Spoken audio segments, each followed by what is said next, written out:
cultivate your millionaire mindset using your head and your heart, the right mindset coupled to a super healthy body. Good morning, good afternoon, and good evening. I'm David, Anthony David Horst, and welcome to Activate Your Millionaire Mindset. And we have a very interesting guest for you today. I'm not going to steal his thunder. Why? Because he knows a lot more about himself than I do, which most people should. You should know more about yourself than anybody else.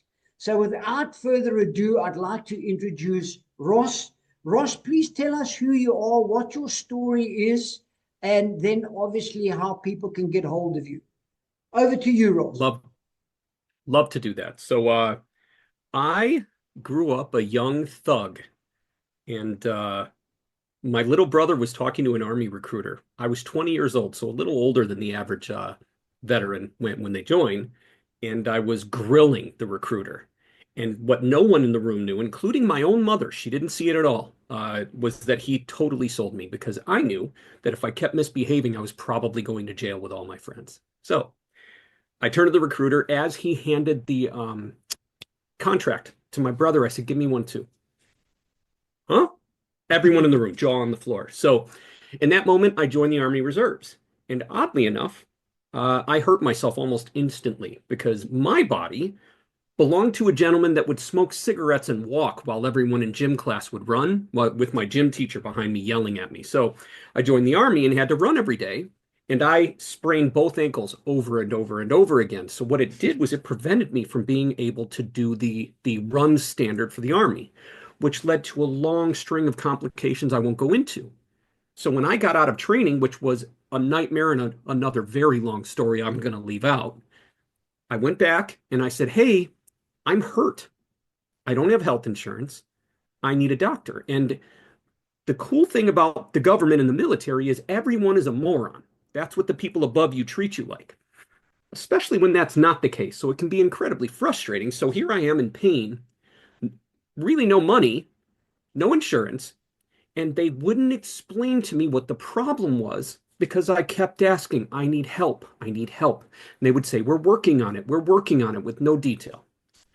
What they needed was my medical records. Of course, at the time, I knew where they were. If anyone had just said Mr. Goldberg, or Private Goldberg at the time, "We don't have your medical records, and without them, we can't get you to a doctor. We can't do that," I would have been like, "Oh, they're here." But instead, they treated me like I was dumb. So I treated them like they didn't matter. And for a year, I refused to go. I said, "I have no interest. You won't take care of me. I don't care about what I agreed to." I'm putting up my middle finger instead of using the words. Um, in that year, a recruiter came and found me. I lost some of my benefits, which is what happens when you don't do what you agreed. But I did go back, and then the war in Iraq started almost immediately after I returned.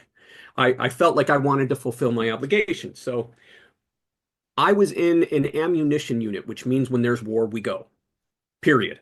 So when it was our turn, actually before it was our turn, we would go. It was a 6-hour drive to Minneapolis from Madison, Wisconsin. And I sit down at the medical room, and the woman says, "I need your records." And I said, "Ma'am, I don't have them." She said, "I have to vaccinate you then." I said, "Well, I went through basic training like everyone else here. I wouldn't have my rank if I didn't. I don't want those." She said, "Either take off your blouse, your shirt, and give me your arm, or we're sending you to military prison straight from here. You will not be going home." Wow. I said, "Okay, well, that's one hell of a pitch. Here's my arm." Yeah, So I got a fresh new vaccine record. Yeah, absolutely. And I had very young children. My daughter, I think at that first one, she learned to walk while I was there. She was about a year old. So 6 months later, I went to my unit. I did all the things I was supposed to do. 6 months later, I sit down across from her again, and the new medical record had also been misplaced. So I went, sat across from her, and had the exact same conversation again. Oh, So she no. gave me the entire routine of military vaccinations. This was the third time I'd received them. The problem was within 6 months, you're being injected with diseases, right? So my body didn't like that at all. And it started to eat itself. And I'll explain very briefly in a moment what that looked like. 6 months from that, we were going. Like we were leaving 3 weeks later, I believe. We were supposed to deploy and go to Iraq. It was our turn. So I sit down across from this woman, and not only did I have the medical record from before, I had all of them. And I sat them down in front of her. I said, ma'am, I have 3 different shot records. You can refer to any that you'd like. She turned to me and she said, you need a booster. I said, excuse me, bitch, you're crazy. No. She said, give me your arm or we're sending you to Fort Leavenworth from here. You won't be going home. Oh, That wow. 7 months after that, I had just set up my internet business. I had just set it up. It was I think maybe I had maybe 2 weeks to build it all up and do all the things. I went into a coma and I was comatose for 10 days. When I woke up, I could barely feel my feet. We're talking maybe 5% of the feeling I should have had. And I had to relearn how to walk on feet I could barely feel. And without going into the icky details, my digestive system was almost destroyed. It works just enough, but severe nerve damage did some very, very unpleasant things to my digestive system as well. I have fibromyalgia. I will forget things in mid-sentence, like brain damage. My brain and spine swelled. It's called encephalomyelitis. And what happens during that is it kills nerves because they get crushed, Wow. depending on where they are and what's around them. And no neurologist, including one of the best in the whole of the United States, they just don't have answers for this sort of thing. It's kind of you get what you get. That's a bit And scary. medicating, yes, absolutely. When I first got it, it started under my chest and it's now all the way up to my scalp. And I asked my doctors, am I going to go blind? Will I lose my sense of taste? Will I lose my hearing? Every question I asked, the answer was, I don't know. Thankfully, none of those things happened when it progressed. Um, but my sense of touch is almost gone. It gets a little better when you get above my waist, but in my feet, I can step on a Lego and not notice for a moment or two. Wow. So, and the pain is micro. Great when I get tattoos. The tattoo artists love it because I don't twitch because I can barely feel it. Um, so this was 2005. I was discharged from the army, but we didn't know that it was their fault. So I didn't put up a fuss. When I rolled up in a wheelchair because I was still relearning how to walk, my unit was like, "Oh, because when you're in the reserves and we're at war, you stay. You are not allowed, no matter, it doesn't matter if you've been in the army for 40 years. I think they would let you go at that point, but generally they Sure. um they won't let anybody retire until the war ends. When the war ends, then they could start processing retirements. But because I was sick in a wheelchair, I was of no use to them. So they discharged me, and I didn't know it was their fault at the time. Uh, they kept When I went into the coma, they asked my wife, has he had any vaccines lately? And because it was 7 months prior that I had gotten the last one, it didn't connect in her mind. Technically, that was within that time frame where the answer should have been yes. She told them no. So they tested me for everything under the sun. I got 2 spinal taps, MRIs, like all the things while I was sick and while I was in the hospital. I still have a bruise. Like it has the effect of a bruise on my back from one of the spinal taps. If I touch it, it hurts. Wow. 20 years. So it took almost 20 years for them to realize, oh, we tried to kill this guy. I had every imaginable barrier, but what I wanted was so this disability is not the same as like Social Security. I'm not claiming I can't take care of myself or can't make money. What I want are the benefits that go to myself and to my family. So my medical care is free for life. My kids each get a free 4-year degree and get paid to go to school.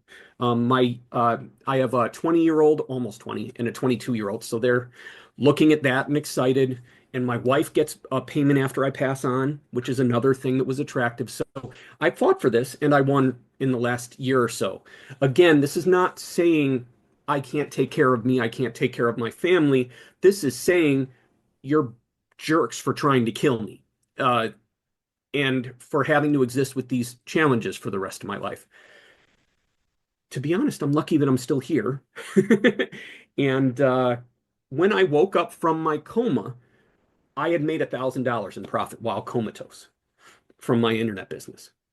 Just say that again. You'd made $1,000 while you were on in a coma. So it means the business you set up was making money while you weren't even present. Oh man, Ross, that is so powerful. That is, I wouldn't suggest people go It into a is. coma, but I'm Absolutely. saying that is a powerful testimony to your business. Well done. Carry on. That's beautiful. I'm lucky that I'm intelligent. What I did right, and this is something that anyone can do today. I was on eBay, and I would compare that today to being on Amazon. All I did was stole better pictures, totally against the law. Do not steal pictures. Took all of their auction or listing descriptions and edited them to make them better. I had the better listing by far. All the relevant details. I didn't even know what the relevant details were. I took the descriptions from their listings and simply subbed in the details for my products, which again, some of them were from my suppliers. And out of nowhere, I was selling more than them. I learned HTML so I could do the layout of the listings, and I learned how to build a website because they took so much of each sale on eBay. All of these things happened over the year. I learned how to do search engine optimization, which is what I was known for in the early years of the guru side of my stuff.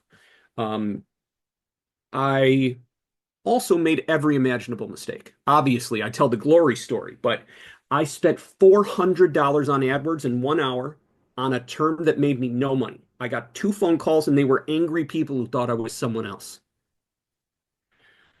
400 down the toilet, like instantly down the toilet. What else? Used a software called Hits Generator. It did not generate real hits or anything of value. I give you that much, I promise you.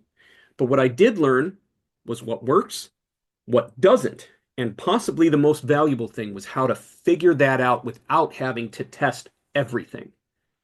Because in that time, the internet, well, it still really is the Wild West. There aren't crazy regulations and people oversight and people standing over our shoulders, but at least now there are laws. Governments are at least paying attention. Um, in the early days, no one knew what to do. So I got to be an originator, part of the big SEO mind in the early days of the web, 05, 06, not super early. But let's call it the second lineup of experts. And I had ways no one else thought of because people would talk about link building. So I built links in ways like I was big on using social stuff to build out my link profiles for my websites. And as the social networks became more and more popular, we're talking MySpace, social bookmarking, old school stuff. Um, I use those things to increase the authority of my website faster than average. And I was able to rank for things had no business ranking for. It was cheating without cheating, let's call it. So No, you were just early ahead on of in the my curve. business, I Ross, was able you were just to ahead of that rank curve. for memory. Yeah, that's the best way to explain it. Absolutely. But I was also obnoxious as a person. So this first business, we really wanted to sell adjustable beds because I was selling memory foam products very shortly after Tempur-Pedic got really popular. It was really expensive, and then knockoffs started coming. And that's roughly when I started playing around with it. And we found a vendor that would sell us the same adjustable beds that Tempur-Pedic would sell. We were able to get it for a little under 50% of what they were sold for by Tempur-Pedic. So I Wow. had a bit of room for markup. Well, and this wasn't wholesale either. There was a middleman, but knowing that I could sell it was really what I was looking for. We made a lot of money selling them because I targeted the manufacturer's name on AdWords. I was paying like $3 a day for ads. And we were getting a lot of phone calls because I had an 800 number when no one else had one. No one was using an 800 number. It was the internet. You had to pay, and this is back in the day where you still had to pay for long distance. Not like on Wow. our cell phones where, I can call almost anywhere in my country. So um, we would absolutely, I had a pad of paper next to our phone in case my wife answered the phone to reply to that because we got so many calls for the manufacturer. But what happened was we also sold a lot of those beds. The problem was our vendor didn't tell us that they owed the company over $100,000 and could not order more of the beds. So Ooh. while we're selling them actively, they can't ship. And it took about 3 months to realize this was a problem. It destroyed my business. We had probably a dozen, maybe 15 sold, and some of the money was long gone. We refunded anyone we could. It did destroy the business. So I turned to my now ex-wife, but I turned to her at the time and I said, I don't know what to do. I've never had a business before. I didn't break this. This shouldn't have happened, but it's not fixable. She said, what do I do? She said, well, you got the website to rank for, all those competitive terms. Why don't you teach that? Or no, why don't you do that? Why don't you do that? So for 90 days, I did SEO, but I didn't like the idea of having people on a hook to pay me forever. This was my biases doing damage to my business. I didn't like paying subscriptions, so I didn't want to charge them. So what I tried to do was like projects. I'll, boost the authority of your website, target these keywords, and I should be able to get you onto page one for them. And then, we'll take a look and see if you still need me. Maybe we can re-up. We can do a new project with new. What happened was I would tell people, give me 6 to 8 weeks to build this up. And that was included, by the way. There was no hidden fees or sneaky things every time 2 weeks in. Why aren't we seeing? I told you I need 6 to 8 weeks, but yeah, but it's been we've waited enough. And I found that unreasonable expectations because I was on a contract for a single job, which it happens even now. I mean, Sure. taking on the wrong client, sometimes they have unreasonable expectations.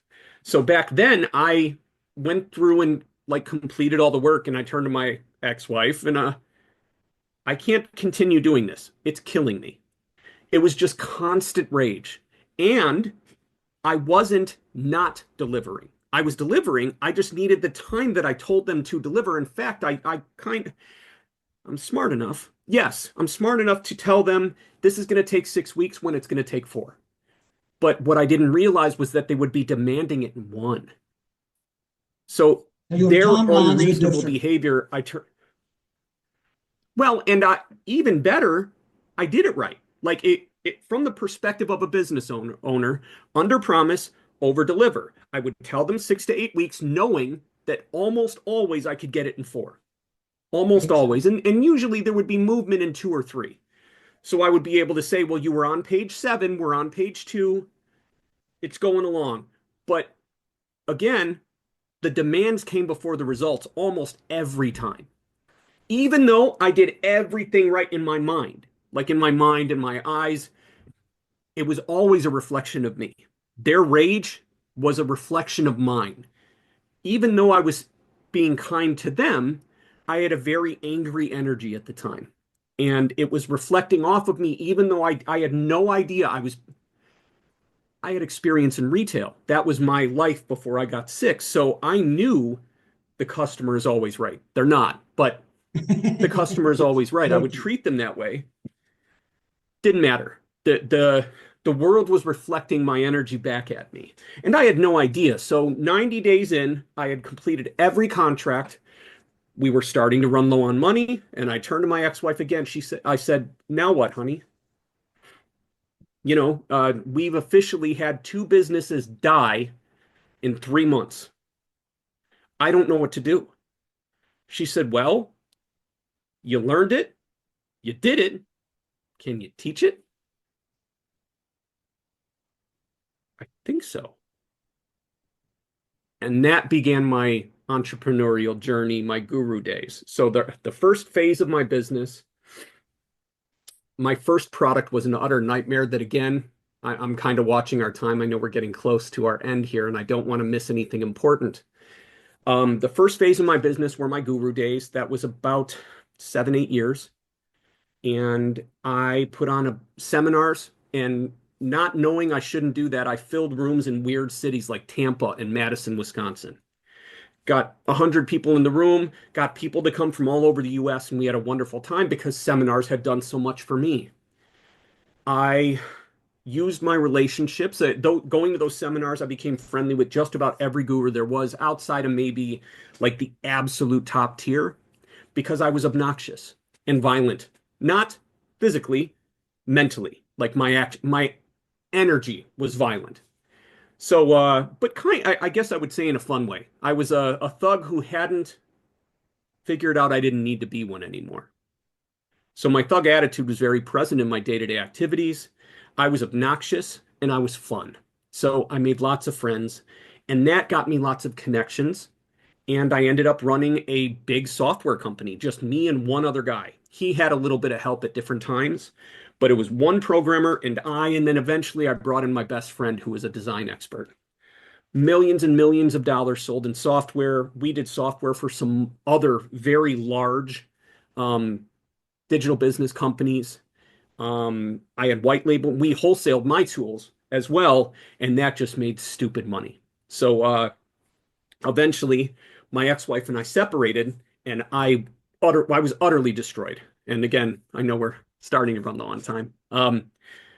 So first, I sold every asset I had, and there were many. So that helped for a little while. The financial burden was massive, and I just didn't have the confidence to do what I did before. So I started working behind the scenes.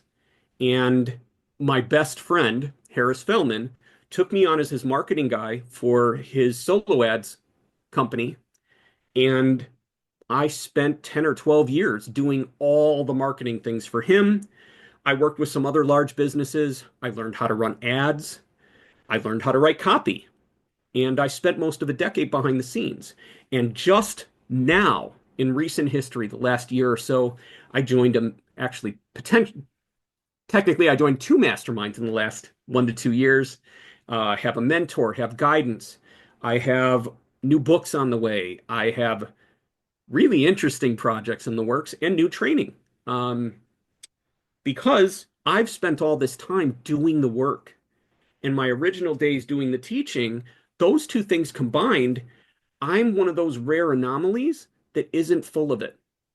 And if I teach something, it's because I actually tested it and it works. So I have systems. My one that's coming in a couple of days is called Accidental SEO. It was my first product when I first came back. And what it is, if you took SEO, looked at it, and if you've ever tried it, search engine optimization is very technical. It requires a lot of understanding of what they're looking for. So I took all of that and just tossed it in the garbage. Research is 5 minutes. No link building like at all. You really don't have to. I mean, you can, and of course, I talk about some smarter ways to do it, but don't have to. And generally, if you follow the process from start to finish, you can get free traffic without a doctorate in Google. So, um, oddly enough, my website had been quiet for so long that there was a penalty. So, I'm very big on proving my ideas. Right. So, I went through my entire process and nothing happened. Now, I've been in the game a long time. I have a pretty high tolerance for the internet kicking me in the head, but this one was rough because 18 months ago I taught this. It should still work. One of the things I learned from SEO is don't play into algorithms, play into systems, play into what they're looking for. So generally, I want to provide a good experience. So I avoid the stuff that makes things icky, pop-ups and aggressive things. Um, I want to be helpful. So I make sure the content's actually good. So if I put something out, it should, I mean, don't get me wrong. I don't know everything, but the goal is to produce value, help people. Generally, when I do that, I'm Always. rewarded, right? Yeah. So when I was accidental SEO is more about the value you provide than anything, but it is a process like any other. And when it didn't work, it scared the hell out of me. I ended up being able to fix it just using Google systems and testing and looking at how they were responding. And basically it was your website's been stale for years. You haven't added anything new to it in like over a year. We're not going to recognize your work until we're sure that you didn't get hacked, You're not hurting anybody with, bots or injections or anything weird. So, anyways, all of a sudden, out of nowhere, it starts working. And I'm like, oh, thank goodness I'm not a moron. Best day ever. It's like, okay, I do still have my skills. I have my game. I'm on. Game on. Now I can move forward. Scared the hell out of me. I was like, am I stupid now? Am I so old? I'm no longer a legend. I'm just ancient. Retire me? I mean, thankfully that's not how it worked. Ross, I love your story in that your early businesses were, and it's beautiful in that way because I deal with entrepreneurs and I deal with business owners, and let's be real, majority of business owners, their first one, two, three businesses don't make their millions. And I love the school fees you paid. And you came into the internet and this online space when it was, as you said, the Wild West. And the question I'd really like to ask you is, you started then, and now with the AI, is it as big a Wild West as it was before? Bigger. Absolutely. Right now is worse than then because at least then you had to know something. You had to be able to say something unique to get noticed, right? You had to be a value of entertainment or, well, really a valuer of entertainment, right? And now you can know nothing and get attention. So Is that a good thing or a I bad think you thing, would Ross? agree with me that the dumb ones are usually the loudest.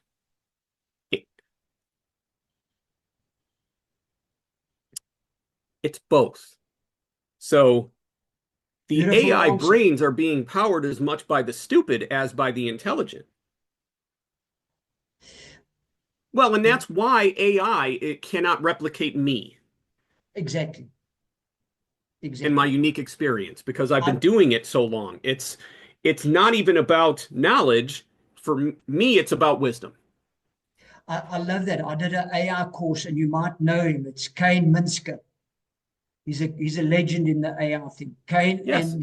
and his wife Alicia Minsker, and he was here in Johannesburg. And I love what he said. There was about 200 people in the room, and he said AI will not replace you. And you could see the whole audience go, because there's this fear mongering. You're going to be replaced by a little computer chip. And he said, AI will not replace you. And then I love his next statement. You will be replaced by somebody who's using AI. And then it was like, whoa. And then he said, there's only two companies in the future, those using AI and those that are bankrupt.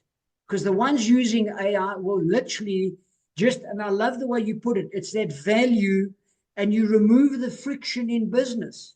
So for Yes. you to do business with me, I might have exactly the same product as the person next door, but the value I give you and the lack of friction, you come to me as opposed to the guy next door. And I love that process.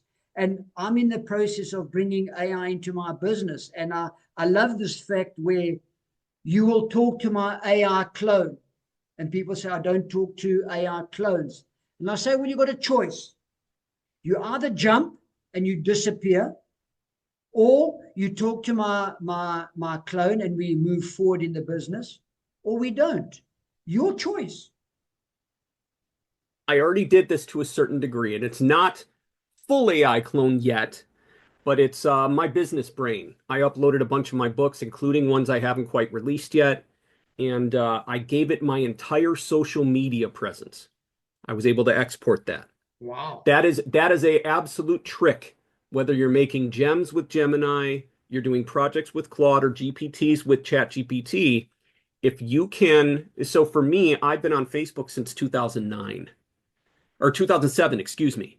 So I have 17 years of my voice, and I exported all of my posts, imported it into ChatGPT, and I said, I want you to use this to have everything you export for me to have my voice, and it does almost flawlessly. In fact, it's giving when I ask it like theoretical questions about the kind of things that I do, new systems, it's finding things I wouldn't even think of.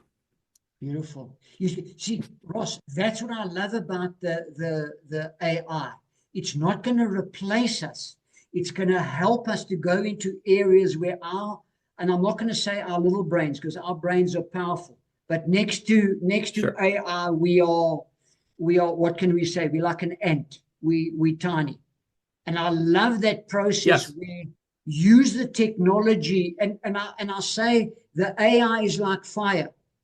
Fire you use correctly can cook your food, can warm you. Use it incorrectly, it's going to burn you and kill you. Same thing with any new technology. 100%. And the key, and this is the one that I'm finding that no one wants to hear this, but this is actually today's most important concept regarding AI. We must remember that the inputs are where its value comes from, and that if its input is the internet, it's Correct. half stupid. It is. So you have Like what you're saying that's there. where it gets stuff wrong. I like exactly what you're saying there because yes, sometimes people they want to give 3 sentences and say, but why isn't this chat GBT thinking exactly like me? And I love what you're saying. You've got what 17 years or longer, and your books Yeah. and all of that, so that chat GBT from a how do we say a cerebral point of view knows you as almost as well as you do, and that Ross is where it becomes Yes. Well, and extremely even in powerful. ways better. Extremely powerful. In some Ross, ways better than I I know love me what we're because it doing. sees things I can't. We're getting close to the Yes. end here. I will ask you just one question. In your journey that you've done, how has mindset helped or hindered you to where you've got to today? Knowing that you were going to come to me with this question guided a little bit of what I was talking about, where I Excellent. mentioned that I was a rage monster. Um, well, and if you think about it, yes, my background before I got sick played into that a bit, being a thug and being violent as a kid and whatever. But you'd be mad if you woke up one day and couldn't feel your feet. What happened was, though, that I held on to that for way longer than anyone ever should. And I was so angry that it had such an impact on my life and my business. I had people that had to walk away from me. And I didn't understand because I was so focused on my inner turmoil that I wasn't able to look in the mirror and be honest with myself that the behavior, that the attitudes that I had, that they were non-productive and even counterproductive to what I wanted in my life. When my ex-wife and I parted ways, I was utterly destroyed. I made mistakes and so did she, but those mistakes that I made were counter to who I thought I was. My identity is loyalty. I've always been very loyal between the military, between thug life things from my youth, my friends. I bond fairly quickly, and I was disloyal to my wife, my ex-wife. It just destroyed my identity, and I took some time. I put myself back together. I lost all confidence, had to rebuild all of that, and had to let go of that rage because I met a woman who would absolutely not put up with that. And then I realized that anytime my voice raised, my kids would visibly wince. Not that I never hurt my children physically, but my screaming did. And finally, because of my connection with the woman I've been married, we've been together almost 10 years. In February, it'll be 10 years. Well done. I was able to correct my behavior with my children and sit down with them and tell them, I'm so sorry. I was not trying to hurt you. I couldn't see it.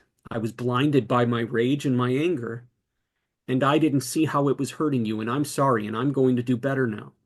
And I got therapy, and I started to see why things that should have gone right, like I did everything I knew to do, and then they'd fail. And I was finally able to see that it was the things that I couldn't see that were breaking the processes, the projects, Well done. the things. And as I removed those things, all of a sudden things just got better. And then I would find another thing about myself that I could face and change or evolve or transform. Sometimes I could take a negative and make it positive. Beautiful.